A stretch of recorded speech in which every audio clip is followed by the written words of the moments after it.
first to start, I'd like to acknowledge the traditional territories that we're on, which is Coast Salish, territories of Musqueam, Tsleil-Waututh, and Squamish. So I actually also want to thank everybody in this room, because you are here because you care deeply about public education, and you care deeply about making sure that all of our students receive supports and have a public education. So I really want to acknowledge that, because we are going to be really frank today. I think that, but we acknowledge that it's in order to improve things, we have to recognize failures we have within our system. And I'm just going to put it straight up with that. So I just wanted to start with that, because some of the slides are really difficult to hear and see, and the stories that we're going to hear later on. But these are families' realities, and when we see what our most vulnerable families deal with, that's when we improve as a system, because we know the system is improving and we know that there are opportunities. But as a parent, when the system is failing your child 100%, that is your reality of the public education system. So achievement rates may be in the 80s, but if the achievement rate for your child is 0, that's your perception. So basically, I just wanted to quickly go, BCCPAC is the Provincial Voice of Parents. Our purposes are there. You can see, I'm going to just go through, because I think we want to talk about questions and stuff later. Our guiding principles really are about collaboration and working with you and working with our partner groups to really look at improving public education for all students. We believe in diversity and inclusion, and we believe in accountability. How are we accountable to our students? How are we accountable to make sure that we are meeting their needs?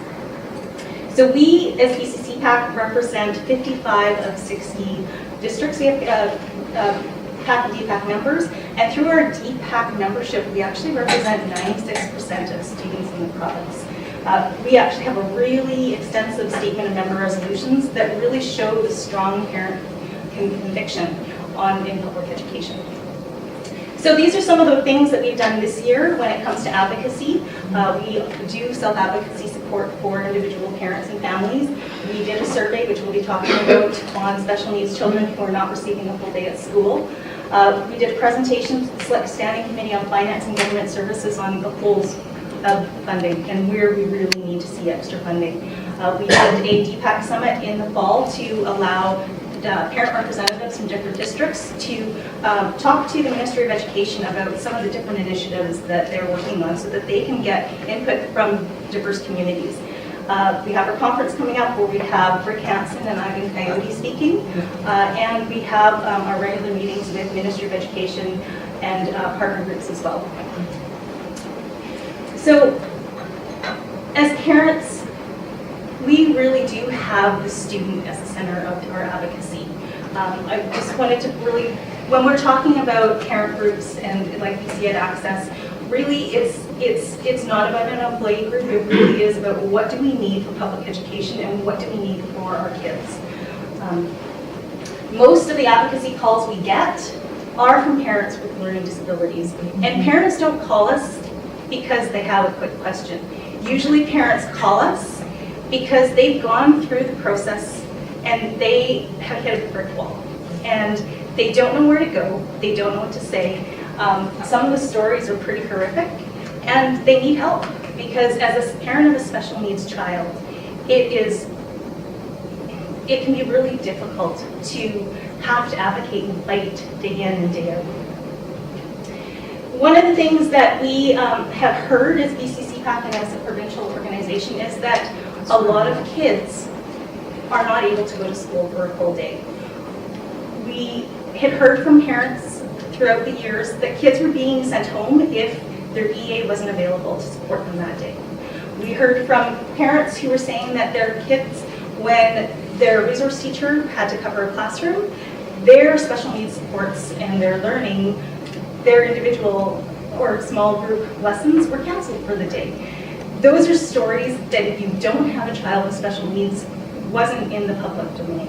And when we would bring that up to some of our partner groups, sometimes we got a little bit of, they hadn't heard that. So one of the things we did was to do a survey so that we would have some really hard numbers that we could show people this is what's happening in our public education system. As I said, BCCPAC heard from many parents whose children have either been denied a full day at school or have been asked to take their children home after a behavioral incident. And you have to understand too, as a parent, when you get told, you know, your son has had an incident at school, I think it's best if you take him home today. As a parent, you just assume that's what happens. I've been in that position. My son is now older, but I just assume that there are things that are normal, and that's so a lot of parents, with social media and as we network with other people to understand that those things aren't okay, that's the strength of advocacy. So our survey was open from September 15th to October 23rd, and 843 parents responded. And the title was very specific, so if that wasn't your situation, a lot of parents wouldn't answer. So it's specifically for parents of students with special needs who were not receiving a full day at school. So one of the questions was, has your child been scheduled to attend school for less than a full day every day? And that's the key point, every day, as part of their regular school program. And this survey was very specific that it was not for this current school year, it was for previous years. We knew coming into this school year there was going to be a teacher shortage. We knew that it was going to be exacerbated compared to what it was in previous years.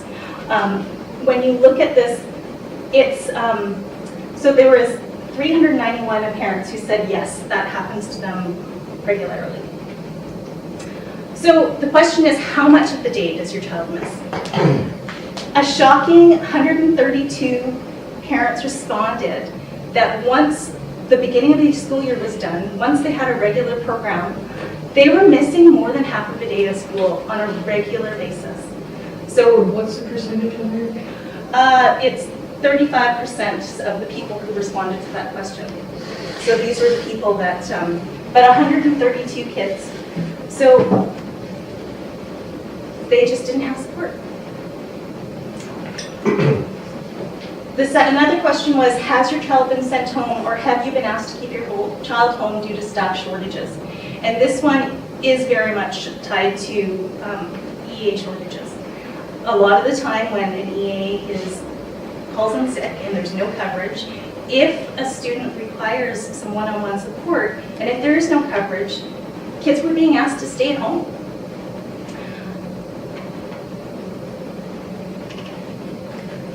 So 343 respondents said at some point during the year they had been asked to stay home. And I have given the slides to Charlie so she can forward them to everybody so there's no.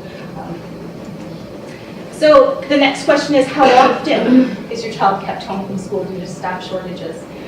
And 104 parents responded that they've missed more than 2 weeks of school because their EA or a staff member wasn't there. And I know when we make these decisions, and as a system when we make these decisions, sometimes it's, well, it's one kid as opposed to a whole classroom. But 10 times is an awful lot of school to be missing. If we look at it in a different way and we looked at it as a subject rather than, like, let's say it was math and the math teacher was gone, would we always say, it's like, you know, we're just going to cancel math for the day? It's not. So we have to really think about this context of these are decisions we're making. As a system, these are decisions that we're saying that your education, it's okay for us to send you home. So 336 parents said that their kids had been sent home through the year because of the staff shortage. This is one I touched on before, is has your child been sent home after an incident or because of behavior without any documentation of suspension?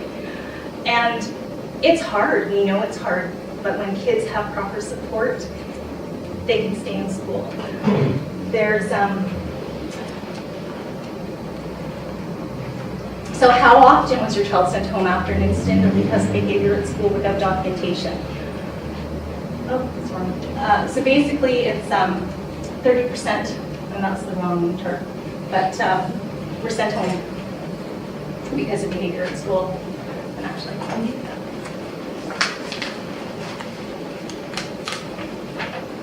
112 kids were sent home 10 or more times in the year because of behavior.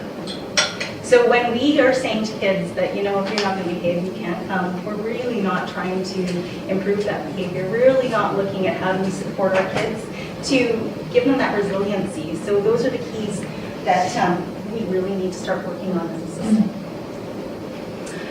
And I'm showing you this slide. It isn't something that we really have. We had parents respond from 52 districts. This isn't something that it's worse in one district than another district. We know that it's a parents self-identify what districts they're from. We know that bigger districts, there were more respondents. In some districts, we actually had one district, Central Okanagan, who sent it to an email to the principal saying it was okay for you to send out the survey. So we would expect them to have more respondents because it went out kind of out everywhere. It is a provincial issue. It is a big provincial issue.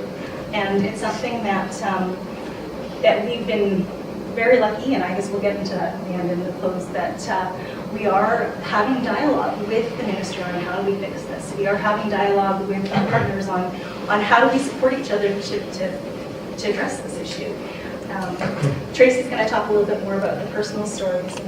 And from the survey, we have had over 100 parents call us to deal directly with this issue. As BCC PAC, we support individual parents, and we helped a couple break through the appeals process where they've gone, we had a staff member go and help present in front of the board. There have been parents whose kids have been out of school months at a time, and those are the types of stories that Tracy's